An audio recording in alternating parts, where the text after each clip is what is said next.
بسم الله الرحمن الرحيم. الحمد لله والصلاة والسلام على رسول الله محمد وعلى آله وصحبه ومن والاه. برزان خوشويستان خوش عالم لزنجيري دوام لباشكوكان كدكا زنجيري سيوبينت لبروردي أو زنجيري بروردية بخزمت إيوي بريزو خوشويست دقينوا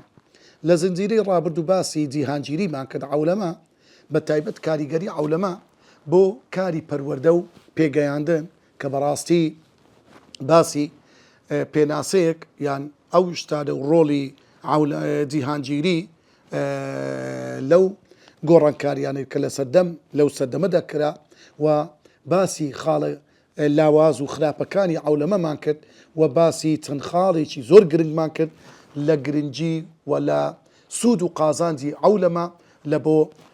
بەتایبەت لە بۆ کاری پەروەردە و پێگەیاندنی نەوە و منداڵە چاوگەشەکانمان لە زنجیرەی ئەوڕۆ باسی ئەو شتانە دەکەی کە جیهانگیری عولەمە سەپاندوویەتی بەسەر خەڵکی سەردەمی ئێستا بە تایبەت نەوەی نوێ یعنی بەڕێزان و خۆشەویستان ئەو جیلەی ئێستا ئەو نەوەی ئێستا زۆر جیاوازە کە هەندێک دەڵێن کە بەڕاستی جیل و نەوەی دوای 2000 چکە لە دوای 2000 ئەو سۆشیال میدیا و ئەو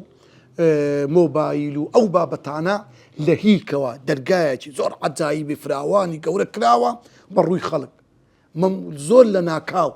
یعنی خەڵک وەکو شتێکی سەدمە عەجایب مۆبایل بەدەرکەت کە خەڵک نەیدەزانی مۆبایل هەتشە پێشتر خەڵک تەلەفۆنی ئاسایی نەبوو بدایەت لە ساڵی 2000ەکان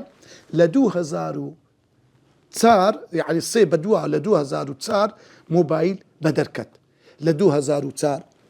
پاسەپۆرت لۆ یەکەم جار لەسەر ئاستی خەڵک پاسەپۆرتەکە بوو پێیانەوە ئێس کەوا دەتوانی یەک پاسەپۆرت یەک دەفتەر خۆت و ماڵ و منداڵ و خێزان و هەمووی لەناو یەک دەفتەر دابیتن دوای گۆڕا یعنی ئەو لۆ چ بوو خەڵک تەوان سەفرەی دەکرد سیاحەتی دەکرد دەکراوە بە تایبەت لە ڕووی تیجارەت و بازرگانی ئەو بابەتانە هەموو ئەو شتانە بزانین ئەو عولەمەیە ئەو جیهانگیریە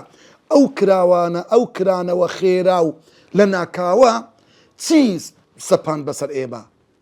یعنی چی لەو جیلوونەوەیە کرد یەک لەوانە وای کرد ئەو خەڵکە لە هیکەوە لە ناکاو بەرەو ڕۆژ ئاوایی بوون بچن ناسنامەی خۆیان لەبیر بکەن بتاوێنەوە لە ناو چ لە ناو کولتور و عادات و تەقالید و سروشت و طەبیعەتی خەڵکی ڕۆژ ئاوا لۆیە چکە ئەو مۆبایلە دەهات کابرا تەماشای دەکرد یعنی ئەو شتە عەجایبانە زۆر سەیر و لێرە تەلەفۆنی دەکرد لە بۆ بەریتانیا لە بۆ ئەڵمانیا لە بۆ ئەمریکا لە بۆ فران ئەو هەم وڵاتە ئەوروپیا ئەو خەڵکە اینجا ئەو خەڵکەی چەندین ساڵ بوو لە ئەوروپا بوو هەبوو لە ساڵی هەشتاکانڕ نەهات بووە لە هیکەوە دەهاتەوە بە جلوبەرگەکی عەجایب و سەرسامکەر زۆر کە دەهات باسی ئەوروپای دەکرد لەوێندەر ئەو خەڵکە پێی سەرسام بوو یعنی سوبحان الله ئەو خەڵکە لە هیکەوە ئەو شتانێک کەتە بەرچاو لۆیە ئەو خەڵکە هەمووی تەمەنا و ئاواتە خوازی ئەوەی بوو کوو ڕۆژێک لە ڕۆژان ئەویش بگاتە ئەو خیر و بێرەی ئەوروپا ڕۆژ ئاوا لۆیە خۆی زۆر لە بەرچاو کەت تاواوە ئەو خەڵکە یعنی هەستی دەکرد دەیگوت ئەمە چمە توخوام بەشەرم دەژی خەڵک وای لێ هات لە جیلی نوێ بەڵام جیل و نەوەی پێشوو ئەوانەی کە ئێستا لە فەیسبووکان دەرن جیلی زێڕی پیاوە گەورەکان بەتەمەنەکان ئەوان دەیانزانی چاکە و خراپەی ئەو بەڕۆژ ئاوایی بوونەی خەڵک بەرەو چێن دەریان دەبا کاریگەریەکانی چ دەبی لەسەر خەڵک خاڵی دووەم لەوەی کەوا ئەو عولەمە و جیهانگیریە سەپاندی بەسەر خەڵک بە زۆری زۆرداری بەبێ ویستی خۆمان بەسەر خەڵکێکدا سەپا ئەویش ئەوەیە بۆشاییەکی ژمارەیی زۆر عەجایب ڕوویدا تەمەشای کابرا تەمەشای دەکرد ئەوروپا ڕۆژ ئاوا چەند لە پێش ئێمەنە چەندین ساڵ لە پێش ئێمەنە لە هەموو لایەنەکانی پێشکەوتن مەسەلەن لۆ نمونە لە دوای ساڵی 2000ەکان ئەو خەڵکە بە تیجارەت دەچۆ سین دەچوە یابان، دەچوە دوبەی، دەچوە ئەو وڵات و ئەو وڵات و ئەو وڵات پێشکەوتنەکانی وانی دەبینی لە ڕووی مادی. بەڵام کاتێک کە تەماشای ڕۆژهەڵاتی دەکرد و بە تایبەت لە ناو ڕۆژهەڵاتیش خەلیج و لە ناو خەلیجیش عێراق و لە ناو عێراق هەرێمی کوردستان هەموو ئەو شتانەی دەدیت کورە بابە ئەمە لە گوندەکی کۆرە گوندی کارەبار نییە، هەتا ئێستا جادە و بارد نییە، خاستن لە ئەو وەختی ساڵی 2000ەکان ئێستا زۆر وەزع گۆڕایە. لێ ئەو جیلە کە چاوی بەوەی دەکەت سبحان الله تەماشای دەکرد، یعنی گۆڕانکاریەک وەکو سەدمەیەک لە مێشی دروست دەبوو. لێیە هەموو ئەو شتانە وای لەو ئینسانەی دەکرد لە ڕووی ڕوحی ناخەوە بڕوخێ و ئەو ئینسانە یاخود بە پێچەوانەوە هەندێک خەڵکی هاندەدا کو ئەو خەڵکە بەرەو پێشتون ئەمریش پێش بچین بە تایبەت لە ڕووی بازرگانی خەڵکێک لە ڕووی بازرگانی ئیبداعاتی زۆشتی جوان کرا بەڕاستی لە هەرێمی کوردستان. یعنی ئەو بازرگانە هەندێکیان ئەوانەی دڵسۆز بوون شتی زۆر جوانیان هێناوە لە بۆ هەرێمی کوردستان لە کارخانە لە مەعمەل لە شتە چاکەکان کە بەشێکی باش بەڕاستی سوود و قازانجی لێ وەرگیرا. لێ ئەوەش وا دەکا یعنی ئێمەی موسڵمان کاتێک کە چاومان بە پێشکەوتنی خەڵکێک دەبینی ئەگەر ئەو خەڵکە بێ باوەڕیش بن، ئەگەر ئەو خەڵکە خراپیش بن ئێمە بتوانین سوودیان لێ وەربگریت لە شتە باشەکان، بەڵام شتە خراپەکانیان لێ وەرنەگریت. لێ ئەگەر تەماشا بکەیت لە ئیسلام داوامان لێ دەکات ئێمە سوود و قازاند لە هەموو شتێکی خەڵک وەربگرین لە شتە باشەکانیان، بەڵام لە شتە خراپەکان لێیان بە دوورکەوی وازیان لێبینین وەری نەگرین. لێ سولەیمان پێغەمبەر سەلامی خوای لەسەر بێ کاتێک هوتود دەگەڕێتەوە دەڵێ ئینی وەجەدت امرأة تەملیکهم، ئەمە لە سەبع هاتیمەوە هەواڵێکی زۆر گرنگت پێ دەرێم ئەی سولەیمان پێغەمبەر کە لەکن تو نییە، ئەمنێ هەواڵم پێیە. ئەو خەڵکی وڵاتی سەبع وەجەدت تەملیکهم دەڵێ ئینی وەجەدت امرأة ئافرەتێکم بینی تەملیکهم پاشای دەسەڵاتداری ئەو وڵاتەیە و ئوتیت من كل شيء هەموو شتێکی هەیە ئەو ئافرەتە لە دەسەڵات لە هێز لە توانە لە جەیش لە سوپا. سولەیمان پێغەمبەر سەلامی خوای لەسەر بێ بزانە سوود لەو فکرەی هوتود وەردەگری و هەوڵ دەداتن ئەو ئافرەتە کاری گرنگ یعنی سەرەکی سولەیمان پێغەمبەر چیە؟ ئەو ئافرەتە بێ موسڵمان بی وەئتونی موسلیمین، دەبی ئەوانە بێن ملکەت بن لە بۆ ئەمر و فەرمانی خوا. ئینجا سولەیمان پێغەمبەر ئیستیفادە دەکات لەو تەکنەلۆجیا و پێشکەوتنەی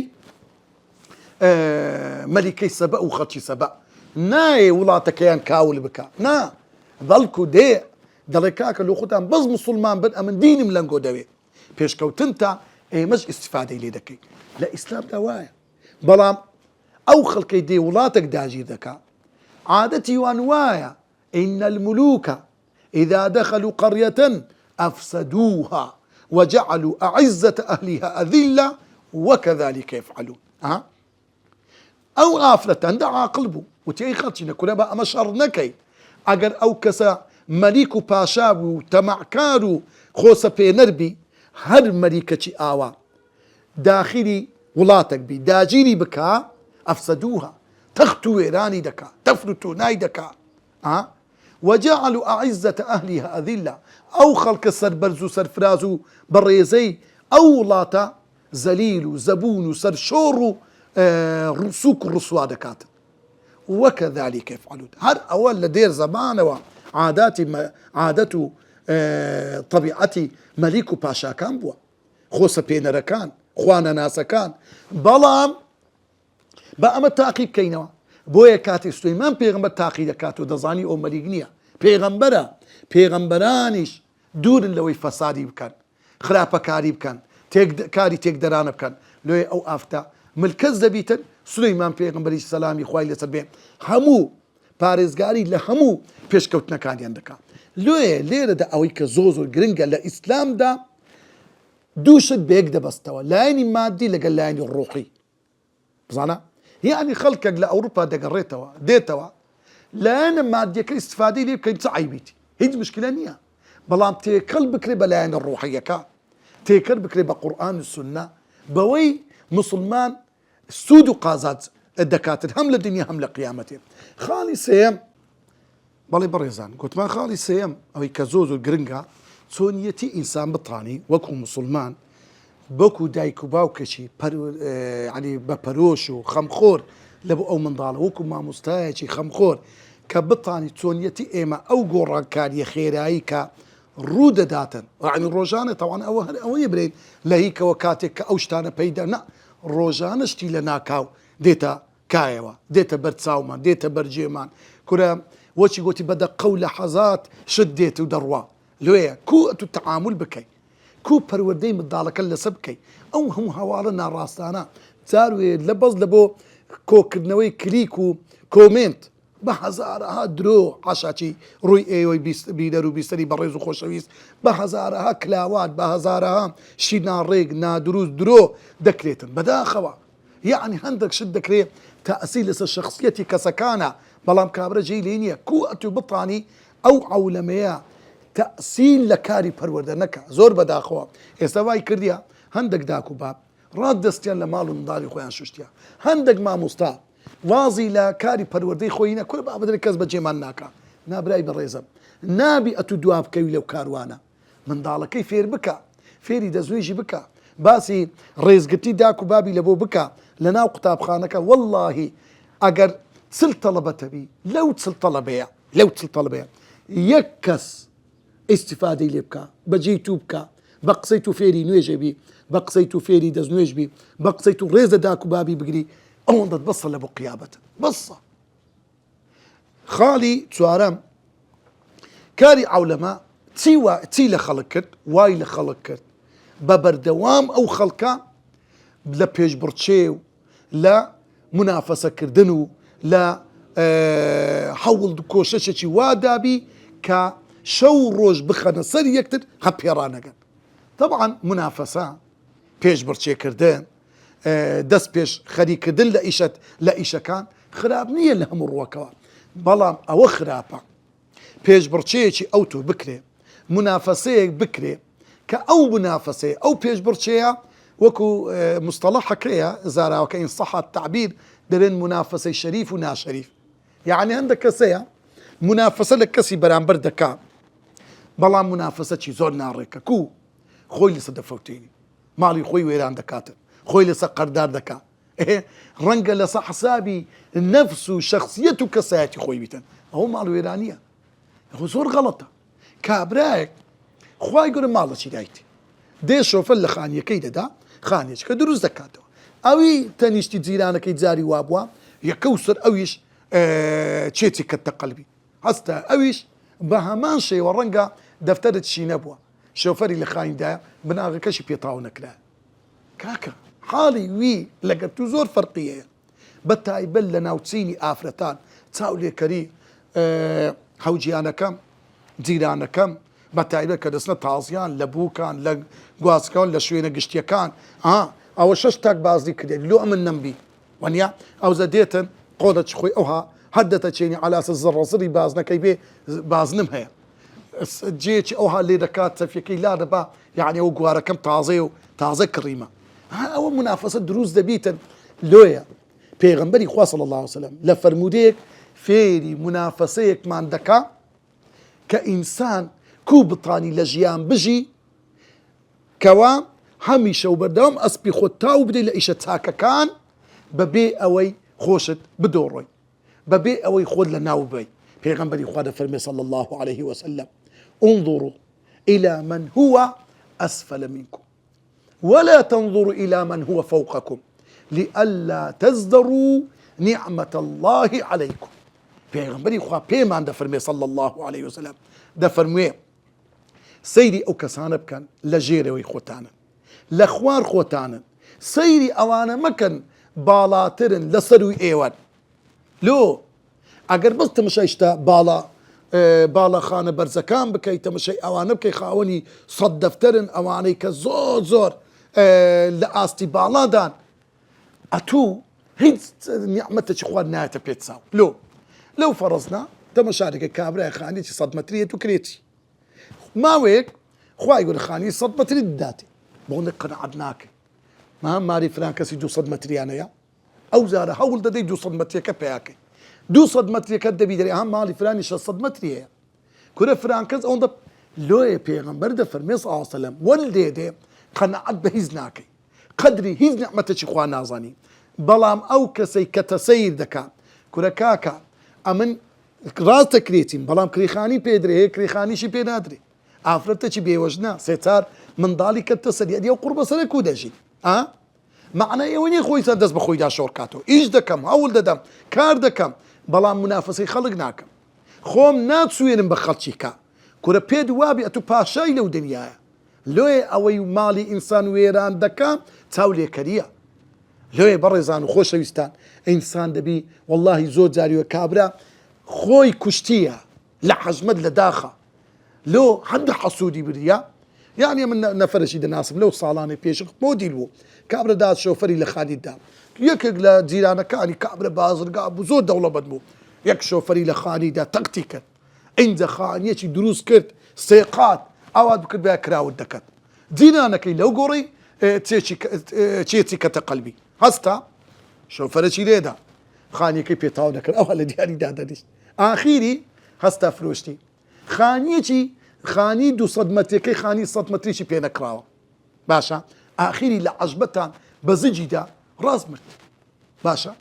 يعني هو واقعها يعني كابرا عين اليقين كديناسب وتسوي وين كاريك كاك لودك خانيك تو 200 متر كونه حتى إدارة تداك تعي بيديا ياند فروش بريكو بيجي خانيك كم ذكرنا شويدتشكا ونيا رنگ دو خاني بي بهاد بايا لشوينش دورو بري هوليري لو عقل زور مهمة إنسان كوب طاني تعامل بك لقد أو جهان جيري كاستهايا خالي بينزب لا لوشتاني أو عولمو جهان جيريا بس إيمي دا سباند ئێمەی تێدا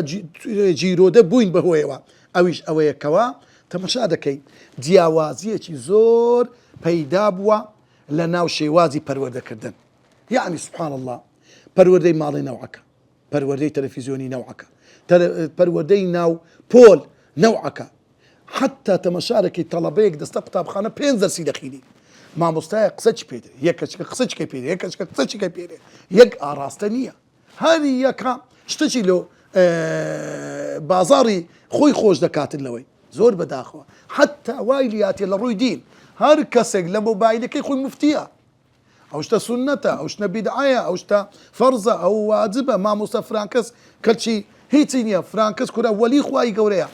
بابە و کەینی ئیشی ولوتووە یان بابەتە خلافیەکان کە چەندین